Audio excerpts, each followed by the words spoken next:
The station was full of noise horns, shouting vendors, crying children, but in the middle of it all, one figure stood silently. A woman. Her sari was dusty, torn at the edges. Her hair was messy, tangled like it hadn't been brushed in days. Her face, though tired and sunburnt, had something unexplainable in her eyes, like a story too painful to tell. She stood near platform 6, clutching a small plastic bag to her chest. Inside it, nothing valuable, just a biscuit packet, an old water bottle, and one worn-out slipper. People walked past her, staring. Some laughed. A group of teenagers even took a picture and giggled. Who let this mad woman in? Someone whispered. She stinks, said another. She's probably drunk, a man chuckled, or escaped from somewhere. But she didn't react. She just stood there, like a tree in a storm. Still, watching every train go by as if she was waiting for something or someone. On the opposite platform, Aryan waited for his train, a corporate bag slung on his shoulder, phone in hand. He was replying to work emails. He didn't usually notice people around him, not really, but today, something made him look up. Across the tracks he saw her, not her face, not her clothes, just the way she stood, frozen but not weak. For a moment, their eyes met, and in that moment, Aryan forgot everything. The phone, the office call, the train. He stared at her. Her eyes were full of something: fear, pain, exhaustion, but also strength. Suddenly, 3 men in uniforms approached her. Railway security, Madam ID, one asked. She didn't respond. The second man poked her shoulder with a stick. Hey, deaf and dumb. Where are you going? She flinched. Still didn't speak. She's a beggar. Let's remove her, the third one said. As they began pulling her, she finally spoke. Her voice was hoarse, barely above a whisper. I'm waiting. Waiting for what? One mocked. For someone to rescue you. They laughed. One grabbed her wrist roughly. The plastic bag fell. The water bottle rolled across the floor. People around stared, but no one stepped forward. Some took videos. Others laughed. Aryan felt something tighten in his chest. He didn't know her, but something about this felt wrong. Deeply wrong. Without thinking, he walked across the footbridge to her platform. His heartbeat was fast, loud. He reached them just as one man was shouting, "You'll be taken to the station. You can't just stand here like this." Aryan stepped forward. Let go of her. The guards looked at him. Sir, this woman, I know her. Aryan lied. She's with me. They paused. He stepped between them and her. Her wrist was red from where they'd grabbed her. He slowly took her hand in his. It was cold, shaking. I'm sorry, he said quietly to her. She looked at him, confused, scared, and surprised. You know her, sir? One guard asked suspiciously. Aryan nodded. Yes, she's been unwell. I asked her to wait here. I was just coming to get her. The men grumbled but backed off. Next time, keep her under control. Aryan didn't answer. He just held her hand and walked away, guiding her gently out of the crowd. They stopped near a tea stall. The vendor looked at them curiously. Aryan handed over some money. 2 cups, please, and a bun. He offered her the food. She took it slowly, like someone unsure if she was really allowed to eat. He watched her in silence. She ate without looking up. Tears fell from her eyes, but she didn't wipe them. Do you remember me? He asked softly. She looked up. Her eyes scanned his face. Something shifted in her expression, and then she whispered, "Why did you come back?" Aryan blinked. What? You left years ago. He stared at her, confused. We've met before. She didn't answer. She just looked down at her tea. Aryan tried to recall. Her face? It did feel familiar. But from where? He couldn't place it. What's your name? He asked. She didn't speak. Can I take you somewhere safe? He offered. Still no reply. But she didn't resist when he stood up. She walked with him quietly, hands still in his. He didn't know where to go. His own apartment was too public, too exposed. So he called an old friend who ran a women's shelter. But it would take time to arrange space. So for now, he booked a cheap lodge nearby. 1 room. He gave her the bed and sat in the corner chair. The fan creaked. The bulb flickered. She sat quietly, staring at the wall. Can I at least know your name? He asked again. After a long pause, she whispered Ishita. Aryan's breath caught Ishita. That name, a faded college memory, flashed in his mind. A debate competition. A girl with fire in her voice, confidence in her words. A girl named Ishita Sharma. But this couldn't be her. That girl was fierce, brilliant, full of life. This woman was broken. He stood up, walked to his bag, and pulled out his old laptop. He typed her name and froze. The internet was full of her. News reports, articles, wife murders, husband, disappears without trace. Mental breakdown or murderous intent. Fugitive wife escapes police custody. There were no recent photos, but one old college picture matched the memory in his head. It was her. She was the same girl he had admired from a distance. The same one now sitting silently, her hands wrapped around a plastic water bottle, shaking. He turned to her. Ishita, he said slowly. What happened to you? She looked up, and in a voice so broken it didn't sound human, she replied, I tried to die, but life kept dragging me back. Aryan sat down. For the first time in years, he had no words. But he didn't let go of her hand, because now, he understood. This wasn't just a woman who had fallen. This was a woman who had been pushed, and he was going to find out why. The morning light crept in through the cracked window, painting dull lines on the lodge room's walls. Ishita was curled on the bed, fast asleep, her body tense, even in rest. Aryan hadn't slept all night. He sat on the chair beside her, laptop on his knees, scrolling through article after article about her past. Most reports painted her as a monster, a woman who had murdered her husband and fled, a woman labeled unstable, dangerous, and missing. But none of the articles had any real proof, only statements from sources and a few photographs that didn't show much. The only official statement was from her husband's family, accusing her of mental breakdown and domestic violence. He stared at her now. She didn't look dangerous. She looked like someone who had been running for years, not from the law, but from pain. At 8 a.m. she stirred, her eyes opened slowly, blinking at the unfamiliar ceiling. Then she saw Aryan. For a second, fear passed through her face, but it faded as quickly as it came. "Tea?" he asked. She nodded slightly. He stepped out and brought 2 paper cups from the roadside stall. When he returned, she was sitting up on the bed, her knees pulled close to her chest. He handed her the cup. "I looked you up," he said gently. She didn't flinch, just stared at the tea. "I wanted to understand," he added. "What happened to you?" She took a long sip. Her fingers trembled. "They think I killed him," she said softly. "My husband." Aryan stayed silent. "I didn't," she whispered, "but I watched him die, and that makes me guilty too." He leaned forward. "Tell me everything. From the start?" She took a deep breath. Her voice was flat, tired, but every word seemed carved out of stone. "I was 22 when I married Raghav. It wasn't love. It was arranged. My parents thought he was perfect, rich, educated, charming, but they didn't see the monster inside." Her fingers tightened around the paper cup. "He controlled everything. What I wore, who I spoke to. When I slept, he'd smile in public and break plates in private. He said no one would believe me because he came from a powerful family." Aryan clenched his fists. Then came the bruises. "I told my parents, but they told me to adjust. Everyone told me that. I tried for 3 years. Then one night, he locked me in the bathroom for 2 days. No food, no water, just darkness." Aryan looked at her, horrified. "I broke that day," she said. "When he finally opened the door, I ran. I didn't know where to go. I went to the police.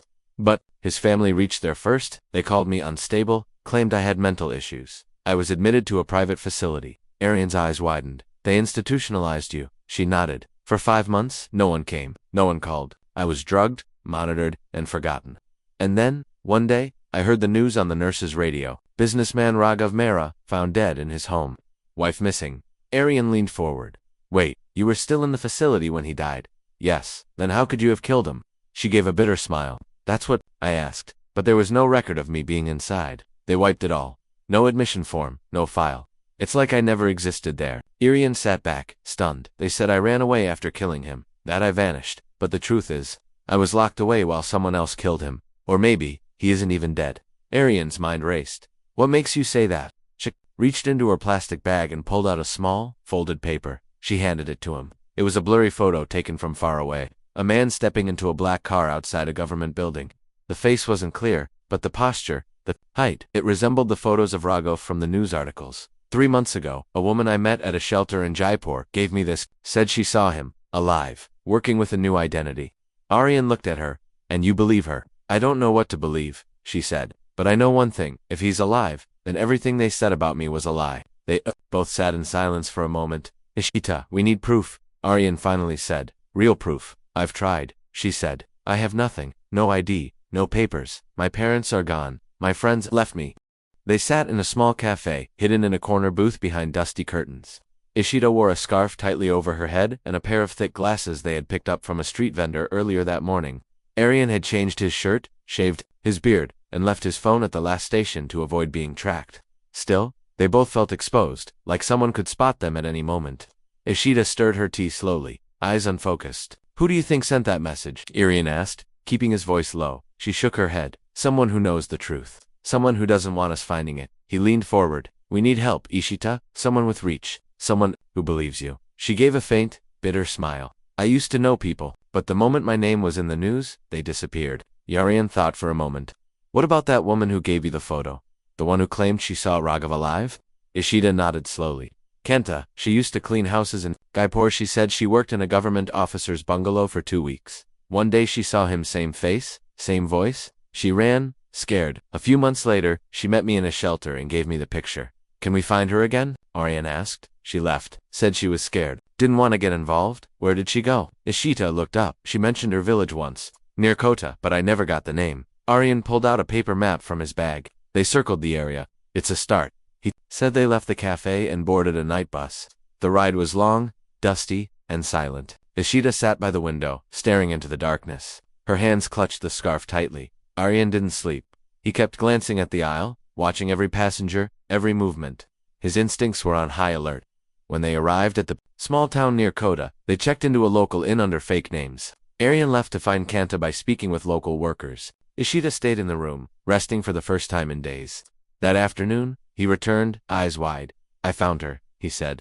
Ishida sat up quickly. Where? She works at a grain shop, just outside town. They hurried to the shop. Kanta, older now, wore a green dupatta and looked much thinner than Ishida remembered. The moment she saw them, her face turned pale. Kanta, Ishida said, stepping forward. It's me. Kanta looked around nervously. No, you shouldn't have come here. They'll find me. Please, Ishida begged. I just need answers. Kanta took them into the back room. Her voice trembled as she spoke. I saw him that day. I was cleaning the veranda. A car arrived. He stepped out. Same face, same voice, but he had a different name. Everyone called him Mr. Rajiv Sharma. Aryan's eyes narrowed. That's the name listed as the new director. In one of the files we found? Kanta nodded. He stayed there a few days, gave instructions to the staff, left quickly. I only saw him twice. Can you testify? Ayana asked. Kanta's face fell. No, I can't. I have 2 children. If anything happens to me. Ishida touched her hand gently. I understand. Kanta hesitated, then reached behind an old box. She pulled out an envelope. I kept this, she whispered. His visiting card? I stole it after he left. Aryan opened it. Rajiv Sharma, Government Affairs Advisor, New Delhi. A phone number and address followed. It was a breakthrough. That night, Aryan and Ishida boarded a train to Delhi. They sat in the shadows, alert to every eye. Halfway through the journey, Aryan noticed a man staring at them too long from the next compartment. Don't react, he whispered to Ishida. We're being watched. She didn't move. When the train stopped at the next station, Aryan grabbed her hand. Get off now. They rushed out just as the train doors were closing. The man followed, but they disappeared into the crowded platform and exited through the rear gate. They walked for an hour before hiring a small taxi to take them to a relative's house on the city's outskirts. It was an old friend of Aryan's, someone who owed him a favor. Inside the safe house, Aryan paced the floor. We're getting close, he said. That card proves he's alive and working in government, but we need more. I don't care about proving it anymore. Ishida whispered. I just want it to stop. I'm tired, Aryan. He looked at her. Then let's finish it. One last time. He picked up a burner phone and dialed a number. A female voice answered. Richu here. Richu, it's Aryan. I need you. Richu was a journalist, one of the few Aryan trusted. She had once covered a corruption case that cost her a promotion, but not her soul. He explained the situation briefly. Meet me tomorrow, she said, and bring her the next morning. They met Richu in a quiet cafe. Ishida shared her story in full. Richu recorded every word. When she finished, Richu leaned back, stunned. You realize if this is true, it's the biggest scandal of the year, she said. Fake death, abuse, power, misuse, and a woman being branded insane to silence her. Aryan nodded. Will you run the story? Richu hesitated. I will, but I need visual proof. A photo, a clip, something to link Raghav Mehra to Rajiv Sharma. Aryan pulled out the blurry photo Kanta had given. Richu scanned it. Not enough, but I can help. I know someone inside the ministry. I'll try to get security footage. As they stood up to leave, Richu looked at Ishida. You're brave, she said, but once this is out, it won't be easy. Are you ready? Ishida looked at Aryan, then back at Richu. I've been hunted, insulted, broken, and buried alive, but I'm still here. So yes, I'm ready. They walked back to the safe house in silence. The sky had darkened. Thunder rolled in the distance. Inside, Aryan turned on the news. The headline hit them like a punch. Breaking. Rajiv Sharma, appointed senior advisor to National Security Department. Below it, a smiling photo of him. Clear close-up it was. Raghav, alive, powerful, and now untouchable. Ishida stared at the screen, her face pale. Aryan whispered, this just got a lot more dangerous. The rain pounded against the window pane. As Ishida sat frozen in front of the television, her eyes were fixed on the image Raghav, now Rajiv Sharma, standing tall in a suit, shaking hands with top government officials. His smile was calm, confident, as if the past never existed. Quickly shut the TV off. We need to move, he said. If he sees the broadcast, he'll know we're watching, and he'll come after us. Ishida didn't respond. Her hands were trembling. The air felt heavier, like it had been pulled from her lungs. I saw his face, she whispered, clear as day. He's not hiding anymore. Aryan knelt beside her. We have proof now. A name, a position, a photo we can go to the press. They won't touch him, she said hollowly. He's too powerful. No one will believe me. We'll make them believe, Aryan said firmly. We're not alone anymore. That evening Richu called. Her voice was urgent. I spoke to my contact inside the ministry, she said. They confirmed Rajiv Sharma started working there, under direct recommendation from a senior cabinet minister. No background check, no interview. Just a letter of endorsement. Someone's protecting him, Aryan muttered. Worse, Richu said. He's part of something bigger. There's talk he handles sensitive transfers, land deals, and departmental closures. He's not just hiding in the system, he's using it. There was a pause, and one more thing, Richu added. Someone knows we're digging. My apartment was broken into last night. Nothing stolen, just ... rearranged. A warning. Aryan looked at Ishita. We need to act before he buries us. Richu agreed to meet again, this time in a more secure location, a private studio in a friend's basement. She planned to record a video interview with Ishita, even if the law fails, she said. The people deserve the truth. 2 nights later, they gathered in the dimly lit room. A camera stood on a tripod. A single light focused on Ishita. Hesitated at first, her palms were sweaty. But when the camera light blinked red, something shifted inside her. The silence of years broke open. She told everything. The arranged marriage, the beatings, the emotional torture, the night he locked her in a bathroom for days, her escape, the trap in the mental facility, the fake death, the label of a murderer. When she finished, her voice cracked. They took everything from me, she said. My name, my son, my life. And now he walks free. With a new face and a clean record. Richu turned off the camera, her hands shaking. That was powerful, she said. Raw, honest. I'll edit it tonight and prepare it for broadcast, Aryan added. We also need legal backing, someone in the system who can push this forward. Officially, Richu thought for a moment. There's one man, retired High Court Judge Justice Prakash Manan. He's known for speaking up against political corruption. If anyone will hear her, it's him. Aryan and Ishita left early, the next morning to find him. The judge lived in a quiet corner of the city, surrounded by old books and potted plants. He greeted them with politeness. But caution, I've heard of this case, he said, eyes sharp. The woman who vanished after her husband died in a mysterious fire? Ishita met his gaze. I didn't vanish. I was hidden, silenced. He listened as they told the full story. When Ishita showed him the visiting card and the photo from the broadcast, his expression changed. I know this man, the judge said slowly. He's handled high-level transfers, shut down inquiries, transferred whistleblowers. He's not a minor puppet, he's the hand behind the curtain. Will you help us? Aryan asked. I can't offer legal protection, but I can offer visibility, Manan said. I'll speak out. If you go public, I'll go public. They can't silence us all. They thanked him and left. Hope rekindled, but that hope would not last long. That night, Aryan received a message. The night stretched endlessly, thick with tension. Ishita sat near the window, arms wrapped around herself, eyes wide open. She hadn't moved in hours. Aryan paced the room, phone in hand, trying to reach anyone who could help. We have to find him, Ishita said suddenly, her voice hoarse. We can't wait. Not even one more day. Aryan nodded. I know. I've spoken to a former CBI officer I trust. She said she'll help, but we need something stronger, an address. A location, a clue. Ishita pulled the blanket tighter around her. He wouldn't hurt him, would he? Aryan hesitated. I don't know what this man is capable of anymore. At that moment, the TV blared from the corner. A news anchor's voice cut through the silence. Breaking public outrage grows over viral video of a woman claiming powerful advisor Rajiv Sharma is her abusive ex-husband Raghav Mehra. Ministry has declined to comment. Meanwhile, several organizations have called for a formal inquiry into Sharma's background. Aryan turned up the volume. In a new development, retired Justice Prakash Manan has openly supported the woman's claims, demanding a complete review of the case that once branded her a fugitive. Ishita gasped. He kept his word. Before Aryan could reply, there was a sharp knock at the door. 3 knocks, a pause, then 2. Their signal. Aryan opened the door quickly. Rish stepped in, rain-soaked, her face pale. I was followed, she said breathlessly. I had to lose them through 2 alleys. They know I'm helping you. Aryan locked the door. What did you find? Richu handed him a pen drive. Security footage. A friend in the ministry sent it anonymously. 3 months ago, a black car arrived at a government safe house in Jaipur. Inside it, Rajiv Sharma, accompanied by a child. Ishita stood up. My son. Richu nodded. The footage isn't high quality, but it matches the boy in the video we got. It's him. Same age, same hair, same birthmark on the cheek. Ishita's legs gave way. Aryan caught her before she hit the ground. They have him, she whispered. They took my child and raised him like he never knew me. Richu knelt beside her. We're going to bring him back, but we have to be smart. If we rush, they'll hide him again or worse. Aryan looked at the footage. Where was this recorded? Jaipur, Richu said. But the house was sold last month. They've moved since.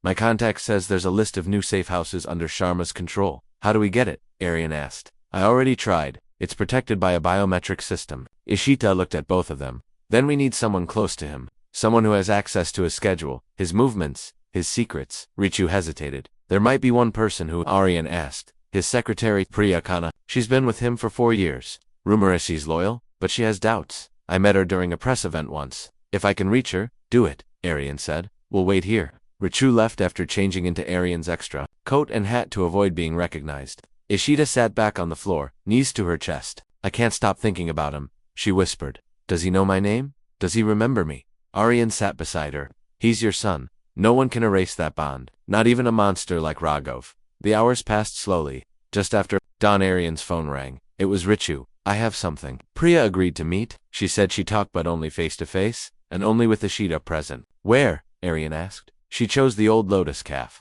It's mostly abandoned now, 1 hour from the city. Be careful. If this is a trap, we'll take the risk, Aryan said, hanging up. They disguised Ishita once again, dressing her in a plain salwar kameez with a dull shawl. Aryan carried the pen drive and a small camera, just in case. The drive was tense. Every shadow looked suspicious. Every bike that followed them too long made Aryan's hand twitch toward his phone. They reached the cafe just after sunrise. It was quiet, dusty, with broken windows and vines creeping along the walls. Inside, a woman sat alone, her back straight, a file in front of her. She stood as they entered. You must be Ishita, she said, extending a hand. Ishita hesitated before shaking it. I'm Priya, the woman said softly, and I believe you. Aryan blinked. You do, Priya nodded. I've seen things over the years, transfers, silenced reports, women who tried to complain. Every time, the files disappeared. The voices vanished. She opened the file. This is a list of Sharma's safe houses. Only 3 are active now. One of them, this one, she pointed to a circled address, is registered under a fake NGO that deals with child rehabilitation. Ishita's breath caught. That's where he is. I think so, Priya said. There's more. A travel plan. Sharma is scheduled to fly to Dubai tomorrow night. Alone, he's running, Aryan said. Or moving the boy. Added either way, you have less than 24 hours. Aryan took the file. Thank you. I'm done staying silent, Priya said. Just be careful. He has eyes everywhere. They returned to the city, hearts pounding. Aryan contacted Richu. Found the location. I'll alert the press, she said. You go get the boy. But Aryan shook his head. No press yet. Not until he's safe. That night, under cover of darkness, Aryan and Ishita approached the safe house. It looked ordinary, 2 floors. Quiet gate, 1 guard. But Ishita recognized the black car outside instantly. He's here. Aryan used the camera drone he had brought. It flew silently over the compound, scanning windows. Finally, on the 2nd floor, they saw him, a little boy reading a book near the window. Arav, Ishita's hand flew to her mouth. He's okay, Aryan whispered. He's okay. But before they could make a move, the lights inside went. Dark voices shouted. Doors slammed. And then, gunfire. Aryan pulled Ishita down. They know we're here. A car engine roared. The black car sped off. Ishita screamed. They're taking him. Aryan ran toward his bike. Ishita jumped on behind him. They chased the car through the narrow streets, hearts racing, headlights blinding. Finally, the car screeched to a halt in an underpass. Aryan blocked it with the bike. The driver stepped out. It wasn't Raghav. It was a decoy, and the back seat empty. They were too late. Arav was gone again, and Raghav was playing his deadliest game yet. The city felt colder than before, even though the air was still thick with summer heat. Ishita sat on the rooftop of the safe house, staring out at the traffic far below. Horns blared. Life continued. But inside her, everything had stopped. Again they had been so close. So close. Aryan stood a few feet away, making phone calls non-stop. He was reaching out to every contact he had left. Police officers, journalists, activists. But the truth was bitter. No one wanted to get involved now. Not after the car chase, not after the shootout. Not when the man they were chasing was about to become untouchable. Rajiv Sharma was preparing for an official trip to Dubai that very night. And Arav was missing. I shouldn't have let you go alone, Aryan muttered under his breath. Ishita didn't turn to look at him. You didn't let me. I begged you to come with me. I still failed you. No, she whispered. We both failed him. The pain in her voice was sharper than anything Aryan had heard before. This wasn't just about justice anymore. This was about a mother's love, torn apart, piece by piece, over years of silence, lies, and betrayal. Richu arrived an hour later, her face pale and eyes tired. She looked like she hadn't slept either. I spoke to Priya again, she said quickly. She was shaken by the decoy switch, but she managed to intercept an internal message. She handed Aryan a paper. It's encrypted. But the address here, this one, she pointed, is not on any ministry record. It's outside Delhi. Remote. Guarded. It could be where they're hiding Arav now. Aryan studied the address. A farmhouse. 80 kilometers outside the city? It's not much, Richu said, but it's all we've got. Ishita stood up. Then we go now. Aryan glanced at her. We need backup. We can't just walk into a trap again. No more waiting, she said sharply. I've waited. For years, I won't wait another night. Aryan looked at Richu, who nodded silently. I'll alert the media to stay on standby, she said. If anything happens to you, this whole story will go live within hours. The world will know. Aryan packed a small bag, camera, voice recorder, flashlight, and a burner phone. Ishita tucked a small photo of Arav inside her shawl. It was the only thing she had left of him. As they drove through the dusty roads toward the farmhouse, the silence between them felt heavy. Aryan reached over and gently squeezed her hand. We'll bring him back, he said. Her eyes were full of tears, but she nodded. By the time they reached the location, night had fallen. The farmhouse was surrounded by high walls, 2 guards. At the gate, the place looked quiet but too quiet. Aryan parked the car in the trees a few meters away. We'll go through the side, he said. There's no security camera on that wall. They crept through the tall grass, sticking close to the shadows. Ishita's heart pounded louder than her footsteps. Every sound felt like a warning. At the far end of the wall, Aryan climbed first, then helped her over. They dropped into the yard quietly. A single light glowed near the back door. They moved carefully, sticking to the edges. Inside, faint voices echoed through the walls. Then Ishita heard Ita's soft voice, high-pitched, familiar. Aarav. She froze. That's him, she whispered. He's here. They reached a small side window. Aryan peeked through. Inside, Arav sat on a bed, clutching a toy. A woman was nearby, talking to someone on the phone. He's unharmed, Aryan said, but suddenly, woman stood and left the room. The boy remained, swinging his legs.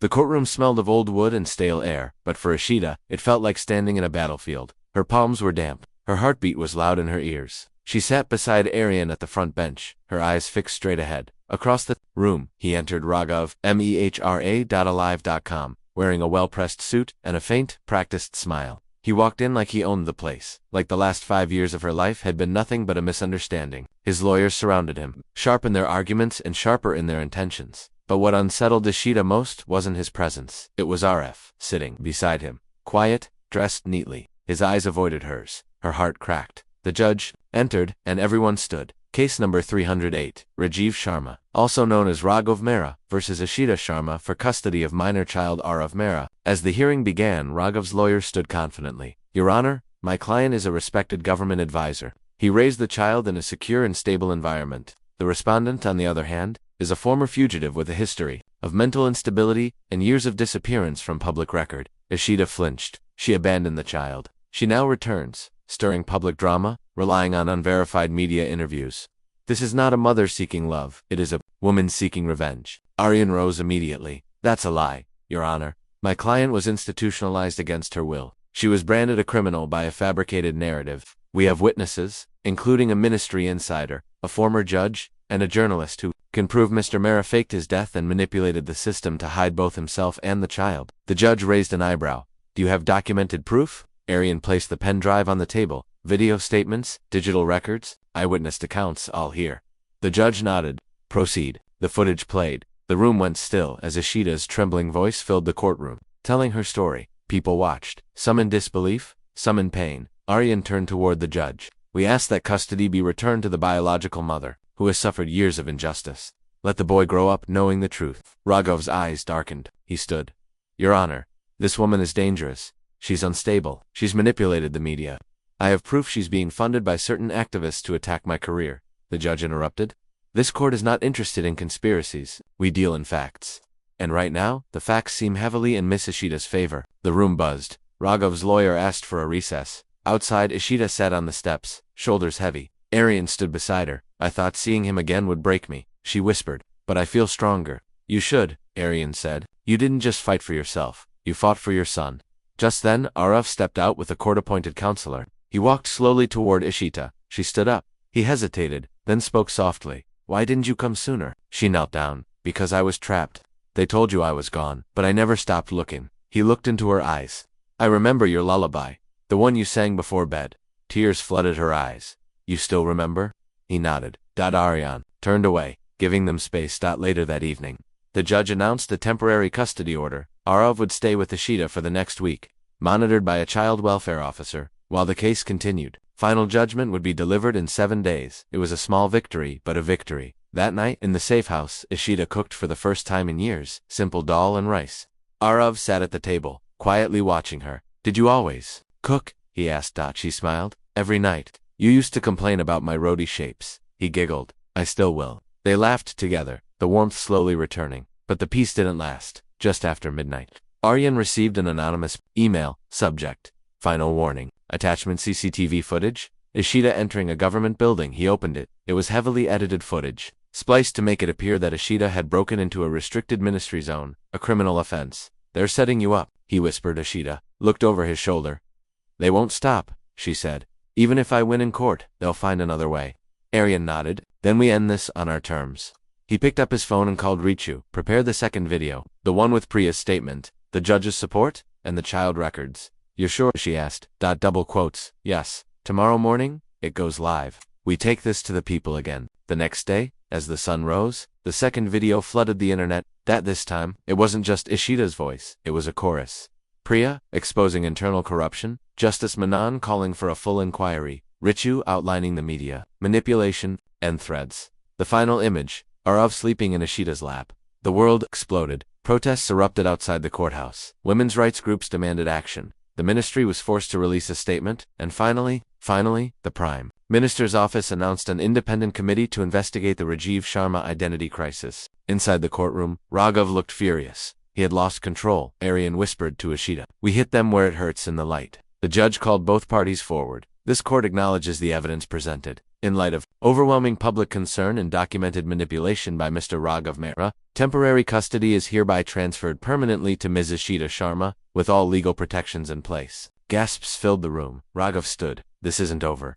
The judge met his eyes. No, Mr. Mehra, for you, it's just beginning. He banged the gavel. Case closed. Outside, the crowd erupted in cheers. Journalists shouted questions. Cameras flashed. But Ishita didn't care. All she saw was Arav running into her arms, smiling. For the first time in years, she didn't feel like a ghost. She felt alive. And this time, no one could take that from her. But as they walked to the car, Aryan's phone buzzed again. A new message. Just 3 words. You were followed. The storm wasn't over yet. The streets were filled with celebration. Banners waved. Protesters danced. News channels showed Ishita and Arav walking out of the courthouse hand in hand, victorious. Justice restored. The headlines read, but Ishita knew the truth. Justice had only just begun. In a quiet apartment on the edge of the city, Ishita, Aryan, and Arav sat together, curtains drawn. The mood was soft, peaceful even. Ishita gently combed Arav's hair while he played with a toy car on her lap. Aryan stood near the window, watching the street below. Any movement? Ishita asked. Not yet, Aryan replied, but I know they're out there. Ever since the final message you were followed, they had stayed hidden. Aryan had changed phones. Ritu had gone offline. The safe house had been rotated twice. But still, there was something in the air. A silence too loud, a calm too eerie. Ishita handed Arav a glass of milk. Sweetheart, go sit on the couch. Mummy and uncle need to talk. Arav nodded and skipped away. She looked at Aryan. What do we do now? He turned toward her. We fight the last battle. A knock echoed at the door 3 times. Then 1, then 2. Their signal. Aryan opened it. Rishu stepped in, her hair messy, clothes damp from the rain. It's happening, she said. They're panicking. I just received an unmarked file. She placed a brown envelope on the table. Inside were photos, documents, transcripts. They were building a secret data center off the record, where they kept files on every whistleblower, activist, journalist, even you. She looked at Aryan. Ishita flipped through the papers, her hands shaking. There's proof of everything, Richu whispered. Corruption, silencing tactics, money transfers, and Raghav is at the center. Aryan scanned the papers. This is enough to bring down half the ministry. Exactly, Richu said. And that's why they're watching us. Ishita looked toward the window, heart pounding. What happens if we release it? Chaos, Aryan replied. But truth. They agreed to upload the full file, encrypted, backed up, and sent to trusted international outlets. But first, they needed a public moment, a speech, a statement, a way to force the world to look, not away, but into the fire. Aryan contacted a friend at a respected news network. A live interview was arranged for that evening. No edits, no cuts, no safety nets. Before leaving, Ishita knelt beside Arav. Will you be okay here for a few hours? He nodded. Yes, Mom. Richu will stay with you. We'll be back before you finish your drawing. Okay. He hugged her tightly. Promise. She kissed his forehead. Promise. At the studio, bright lights shone down on Ishita's face as she sat across from the anchor. The countdown began. 3, 2, 1. The camera blinked red. The anchor smiled. Good evening. Tonight, we are joined by Ishita Sharma, a woman whose courage has shaken the nation. Ishita, thank you for being here. Ishita took a deep breath. Thank you for letting me speak. She told the story again, but this time, she didn't cry, she didn't tremble. She spoke with fire. I was silenced for 5 years. I was called mad. My child was taken, and the man who broke me was rewarded. She leaned forward. But I am not a victim anymore. I am a mother. I am a fighter. And today, I have something to show you. She held up the envelope, slowly pulling out the documents. These are records of corruption, blackmail, and abuse of power. These are names of the people who enabled him, who allowed a criminal to hide behind titles and suits. Gasps echoed through the studio, and then, silence. She looked straight into the camera. To every woman who is told to stay quiet, to every person who is called crazy for speaking truth, I'm here.